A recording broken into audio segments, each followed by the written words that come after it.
जैसे एक बीज में संभावना होती है, वैसे बच्चों में भी अनंत संभावनाएं छिपी हुई है, लेकिन उन संभावनाओं को हम समझ नहीं पाते।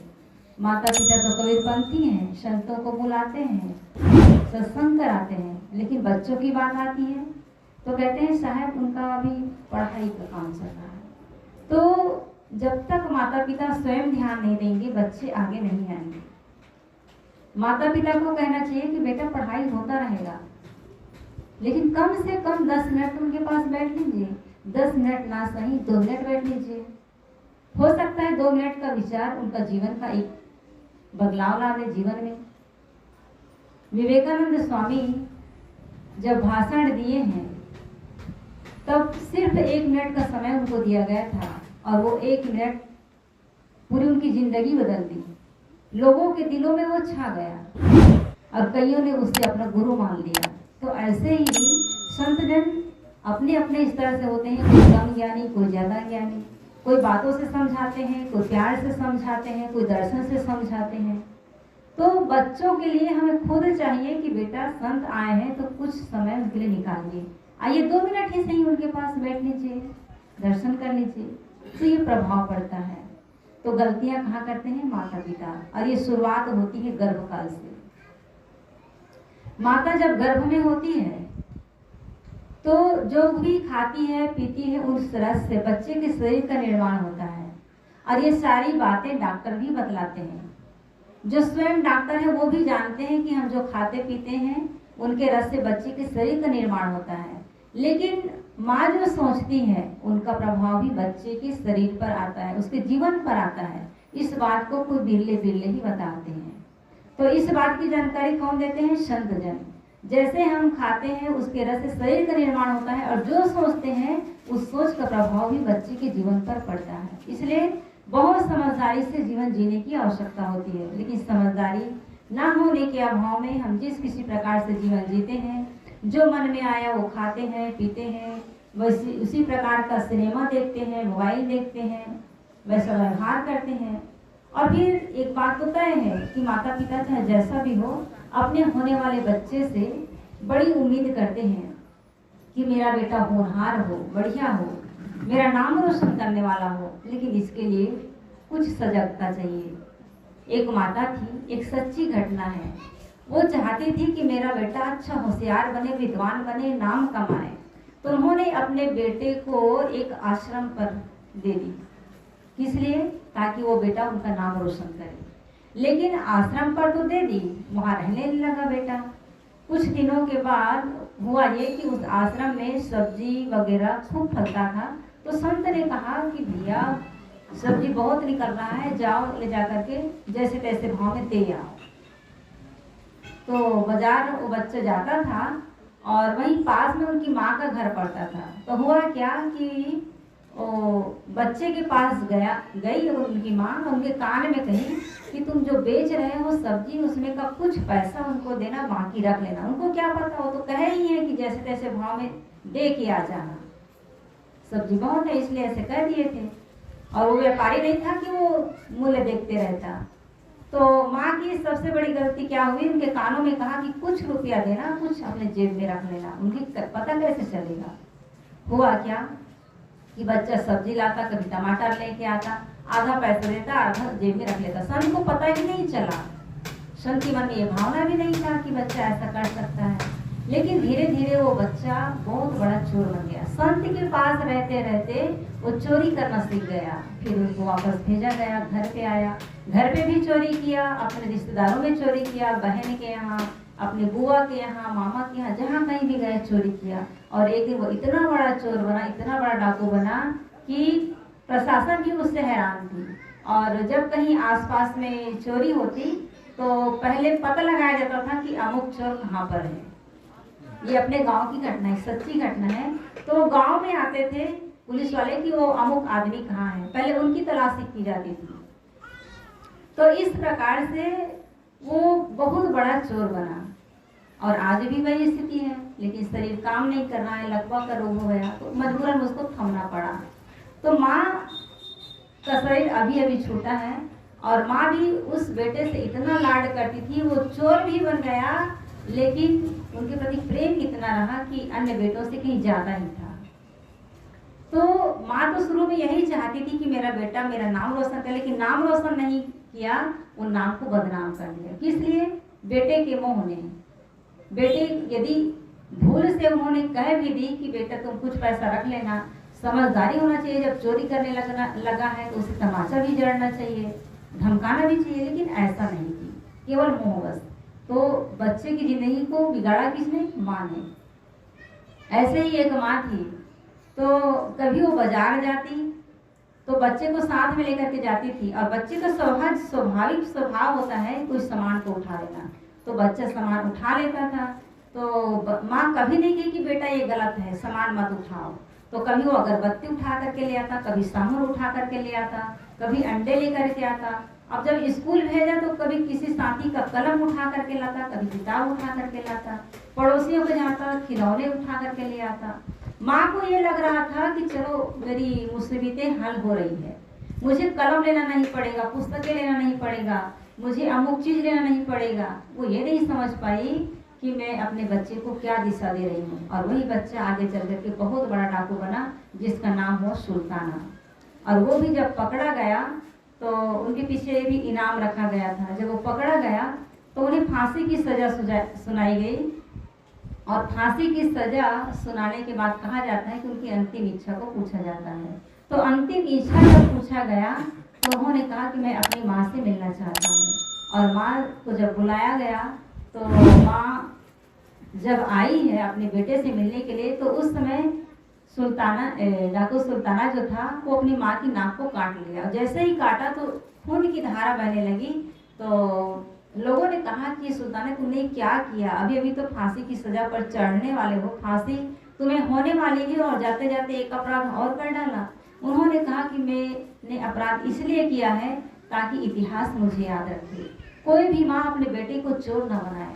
जब मैं छोटा था उस दिन कोई सामान उठा करके लाया, यदि उसी दिन माँ कह रही थी कि बेटा ये गलत है, नहीं मानता तो मुझे एक थप्पड़ लगा देती, शायद मैं सुधर जाता।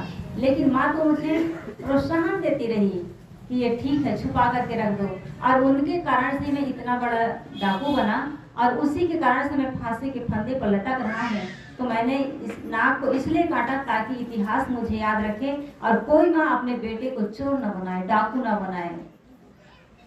तो उसके मन में एक ग्लानि था, आप ऐसा कोई काम मत करिएगा।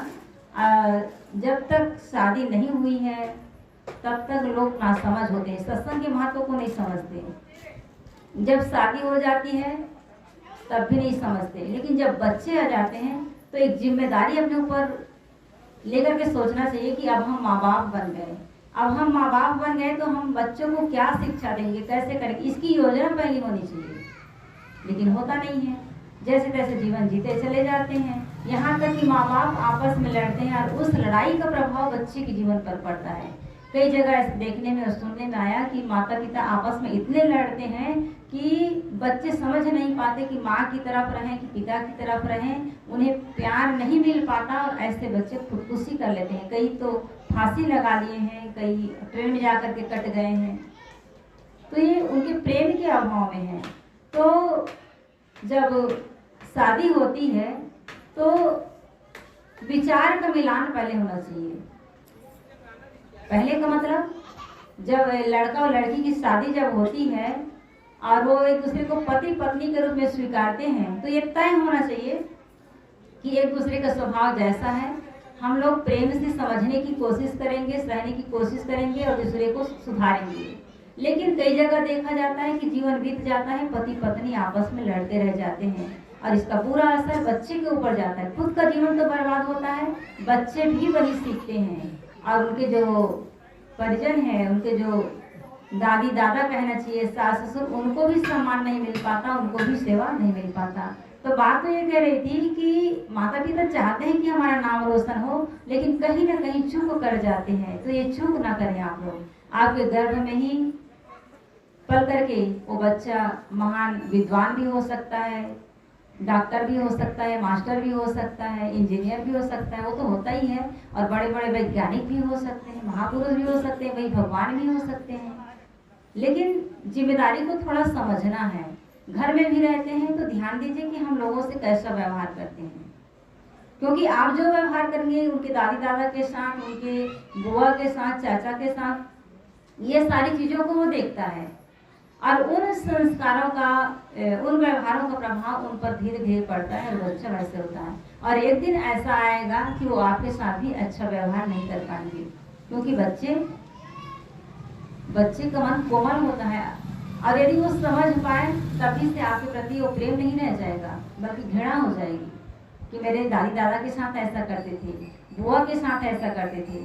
और कुछ बच्चे नासमझी में ही बड़ी बड़ी बात कह देते हैं। कहते हैं कि एक बार एक परिवार था तो उसमें मात्र 4 लोग ही थे, पति पत्नी, उनकी सासू माँ और उनका एक बेटा था छोटा सा। तो हुआ ये कि दोनों को जाना था एक होटल पे भोजन करने के लिए, शायद कुछ बर्थडे वगैरह कुछ पड़ा रहा होगा, तो सोचे कि आज घर पर भोजन नहीं बनाएंगे, हम लोग होटल में जाकर के भोजन करेंगे। तो होटल पे जाने के लिए तैयार हुए और उनकी जो बहू थी वो सासू माँ से कहने लगी कि सासू माँ आप पास में मंदिर है, वहाँ भोजन मिलता है, वहाँ जाकर के भोजन कर लीजिएगा। तो उनकी सासू माँ कहती है कि बेटी मुझे थकान है, पैर में दर्द है, मैं वहाँ जा नहीं पाऊंगी। तो कहे कि नहीं जाओगी तो तुम जाओ, लेकिन यहाँ भोजन आज बनने वाला नहीं है। ऐसे करके तो घर से निकल गए, गाड़ी पे सवार हो गए। तो वो जो छोटा बच्चा था, उनका 5 साल का बच्चा, वो कहने लगा कि माँ आप दादी को ऐसा क्यों कह दी, उसे भी तो हम गाड़ी पे ला सकते थे, गाड़ी पे तो जगह है। तो कहे कि नहीं बेटा, वो यहाँ का भोजन नहीं खाएगी, वो मंदिर का भोजन उसे पसंद है। बहाना चला रही थी। तो फिर बेटे ने कहा कि माँ आप लोग ठीक नहीं किए, घर को बहुत दूर बनाए हैं, जब मैं बड़ा हो जाऊंगा ना तो मैं अपना घर मंदिर के पास ही बनवाऊंगा। कहे क्यों?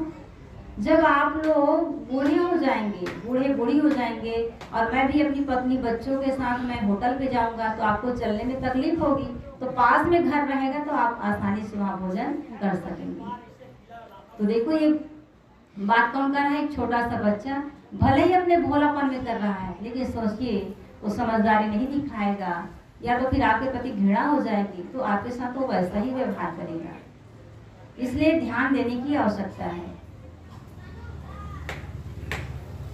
और पति पत्नी की बात चल रही थी कि दोनों का रिश्ता बढ़िया मधुर होना चाहिए। हम लोग को एक चीज सीखना चाहिए, सबको सीखना चाहिए। जैसे मुरली होती है तो उसमें 3 विशेषताएं होती है। मुरली अपने आप नहीं बोलती, दूसरा उसमें कोई गांठ नहीं होता, और तीसरा जब बजती है तो मधुर आवाज में बोलती है। ऐसे ही घर परिवार में, समाज में जहाँ भी रहते हो तो हमें कम से कम बोलना चाहिए, आवश्यकता से अधिक नहीं, बल्कि कम से कम बोलना चाहिए और जरूरी बातें बोलना चाहिए, क्योंकि ज़्यादा बोलने से हमारी ऊर्जा खपत होती है। एक बीमार व्यक्ति होता है, जब बिस्तर पर पड़ जाता है तब उन्हें एहसास होता है कि शब्दों की क्या कीमत है। बोलना चाहता है लेकिन बोल नहीं पाता। कब बोलता है? जब शरीर में ताकत होता है।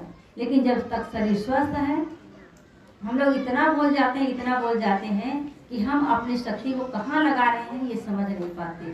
तो इधर उसकी निंदा, उसकी निंदा, उसकी निंदा, ये सब बिल्कुल छोड़ देना चाहिए, क्योंकि इनमें शक्ति लगती है। साधारण भी हम आवश्यकता से नहीं बोल रहे हैं तो वहाँ भी शक्ति खपत कर रहे हैं। तो शक्ति को अन्य जगह लगाइए जिसमें आप के लिए वो वरदान साबित हो। और दूसरी बात, जैसे बांसुरी है, उसमें क्या नहीं होता? गांठ नहीं होता। ऐसे हमारे अंदर में राग द्वेष, तू मैं की गांठ नहीं होना चाहिए। कुछ बात हुई और समय से भूल जाना चाहिए। जैसे बालू पे हम लकीर खींचते हैं तो समय के साथ मिट जाता है, पानी पे खींचते हैं तो तुरंत मिट जाता है, लेकिन पत्थर पर खींचते हैं तो बहुत लंबा समय, पत्थर टूट जाएगा लेकिन वो लकीर मिटेगा नहीं। ऐसे ही कुछ लोगों का स्वभाव होता है कि छोटी से छोटी बात को पकड़ के बैठ जाते हैं और फिर वो भूलते नहीं है उस बात को, लेकिन ये अच्छी बात नहीं है। हमारे अंदर में गांठ नहीं बनना चाहिए।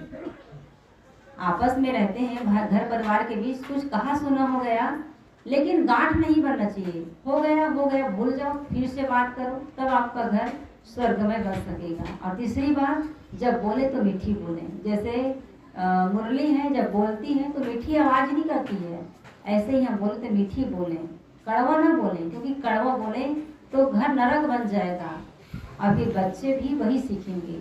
आपके बच्चे क्या सीखते हैं?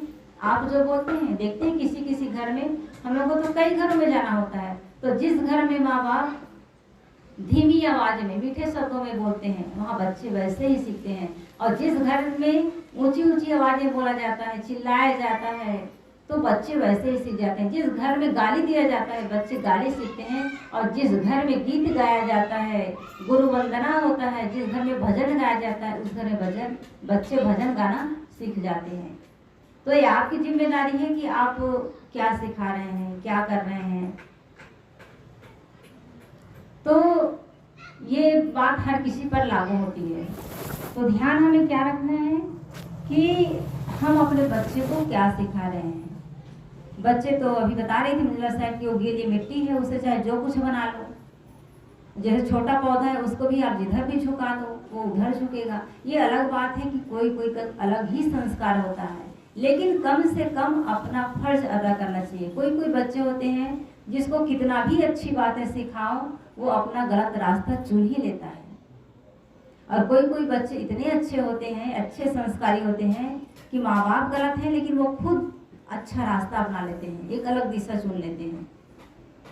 कई बार देखा गया कि पिताजी शराबी हैं और शराबी के बच्चे भी संत हो जाते हैं, शराबी के बच्चे भी महापुरुष हो जाते हैं, एक सज्जन हो जाते हैं। एक बार की घटना है, एक पिता था तो बहुत ज़्यादा शराब पीता था, इतना शराब पीता कि अपनी सारी संपत्ति को बेच डाला और घर में खाने पीने तक को नहीं रहा। और कभी उनकी माँ कमा करके लाती थी तो 4 बच्चे थे, 4 बच्चे, 2 बेटे 2 बेटियाँ, तो उनको वो भोजन कराती थी। और कभी कभी वो ना देखे तो धोया हुआ चावल भी बेच देता था। और जब आता था शराब पी करके तो गाली गलौज करता था। परेशान थे मोहल्ले वाले भी, क्योंकि जब कोई रात को 12 बजे घर में आएगा गाली गलौज करेगा, स्वाभाविक ही उनका असर पड़ोसी के ऊपर भी पड़ेगा। सुनने में अच्छा नहीं लगता, तो पड़ोसी भी परेशान थे। और जब आता घर में दरवाज़ा खोलती थी उनकी माँ, तो जब आता और वो मारना भी शुरू करता था तो बच्चे बहुत दुखी रहते थे कि एक तो पिता का प्यार नहीं मिला, दूसरा आता है और गाली गलौज करता है और माँ को भी मारता है।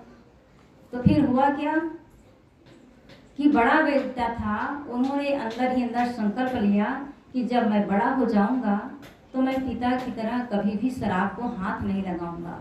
पिता ने शराब पिया और उसी की वजह से ना तो माँ को प्यार मिला ना हम लोगों को प्यार मिला। सबके पिताजी आते हैं टॉफी लेकर के, खिलौने लेकर के, उन्हें प्यार से गोद में उठाते हैं, हमने तो कभी उसका एहसास भी नहीं किया। तो हम अपने बच्चे को वो प्यार देंगे जो हम नहीं पाए हैं, वो मिठाई देंगे जो हम नहीं खाए हैं, और इसके लिए मैं शराब को कभी हाथ नहीं लगाऊंगा। लेकिन उनका दूसरा बेटा था, उन्होंने सोचा, उनकी अलग सोच थी, उन्होंने सोचा कि आखिर पिताजी इतना शराब क्यों पीते हैं, घर वाले भी मना करते हैं, पड़ोसी भी मना करते हैं, रिश्तेदार भी मना करते हैं, और आखिर इनकी कोई इज्जत नहीं है। शराब पी करके आते हैं, जहाँ तहाँ पड़े रहते हैं और गाली गलौज करते हैं, तो पड़ोसी भी मारते हैं, कोई इज्जत ही तो नहीं है। लेकिन कुछ तो कारण होगा, कैसा लगता होगा, मैं भी पी करके देखूंगा। जब बड़ा हुआ तो छोटा बेटा है वो पी करके देखा, और पी करके देखा तो पिता की तरह वो मतवाला हो गया। एक चीज और है, कहते हैं कि एक तो देख करके सीखता है और एक चीज है ना वो अनुवांशिक कहना चाहिए। जैसे माँ का रोग और पिता का रोग बच्चे के ऊपर जाता है, ठीक वैसे ही माँ का और पिता का संस्कार जन्मजात चला जाता है, उसको सिखाने की जरूरत नहीं पड़ती। तो वो छोटा बच्चा शराब पीना सीख गया और उनके घर में कुछ भी नहीं रहा, लेकिन बेच भांज करके दूसरी जगह वो चला गया, जो कुछ था थोड़ा बड़ा उसको। तो लोगों ने सोचा कि आखिर क्या बात है, ये दोनों भाई हैं और एक बड़ा सज्जन है, दुनिया में नाम कमाता है, पूरे गांव में उनकी जयकारा होती है, लोग उसे सम्मान देते हैं, और उनका ही भाई उससे वो शराबी हो गया है, उनके पास कुछ भी नहीं है। तो कुछ सज्जन लोग उनके पास गए और उनके छोटे भाई से पूछे कि आप के पास कुछ भी नहीं है संपत्ति और आप शराबी कैसे हो गए। उन्होंने कहा कि भाई मेरे पिताजी भी शराब पीते थे और लोगों में कभी इज्जत नहीं मिला, मान भी मिला, सब कुछ बदनसीबी उनका कहना चाहिए। और सब लोग समझाए लेकिन नहीं माने। तो मेरे मन में हुआ कि आखिर कैसे लगता होगा, किस कारण से पिताजी नहीं छोड़ते पीने के लिए। तो मैं चेक करके देखा और फिर उसका धीरे धीरे मैं भी आदी हो गया और इसी वजह से आज मेरे पास कुछ भी नहीं है और मैं गरीब हूँ। फिर उनके बड़े भाई के पास गए, कहे आप इतने महान कैसे हो पाए, इतने सज्जनता आपके अंदर कैसे आई। तो उन्होंने कहा कि मेरे पिताजी शराब पीते थे, मैं जो हूँ अपने पिता की वजह से हूँ। शराब पीते थे, शराब के नशे में आते थे, गाली गलौज करते थे, माँ को मारते थे, हम लोगों को भी कभी पिटाई हो जाती थी। तो मैंने ये सोच लिया था कि जीवन में कभी शराब को हाथ नहीं लगाऊंगा और अपने परिवार को, अपने बच्चों को बहुत प्रेम से रखूंगा। और उसी से मैंने ये शिक्षा लिया है, मैंने कभी शराब को हाथ नहीं लगाया और आज इसी कारण से मैं मेहनत करता हूँ और मेहनत की जो पैसा है उसको सही जगह लगाता हूँ और मैं अच्छे से जीवन जी रहा हूँ। तो कहने का मतलब है कि माता पिता चाहे जैसे भी हों, उन्हीं में कुछ अच्छे बच्चे भी निकल जाते हैं और कुछ बुरे संस्कार वाले भी निकल जाते हैं। लेकिन माँ बाप को इतनी सजगता तो चाहिए ही कि हमारा बच्चा कभी ये ना कहे कि हम अपने माँ बाप की वजह से नहीं बन पाए, कि नहीं सुधर पाए, कि वो हमें शिक्षा नहीं दे पाए। और यदि हो सकता है कि आपके बच्चे महान हो भी जाएं तो आपके प्रति उसके मन में जो सम्मान होना चाहिए वो सम्मान नहीं रह पाएगा। तो अपनी जिम्मेदारी को आप लोग समझें। कहीं आपका बेटा गया है तो सम्मान से कह सके कि मेरे पिताजी सज्जन हैं। और यदि आप शराबी हो गए, आप जुआड़ी हो गए और सामने उनका दोस्त कह रहा है कि मेरे पिताजी डॉक्टर है, मास्टर है, सम्मानित है, तो वो कैसे कहेगा कि मेरे पिताजी ऐसे हैं। उनको अंदर से घुटन होगी, दुख होगा। इसलिए आप वो काम करिए कि जिसमें आपका बेटा आपका नाम लेने में, नाम बताने में, परिचय देने में उनको सम्मानित महसूस हो। तो बात क्या है कि आपकी जिम्मेदारी है, आप बच्चे को क्या बनाना चाहते हैं।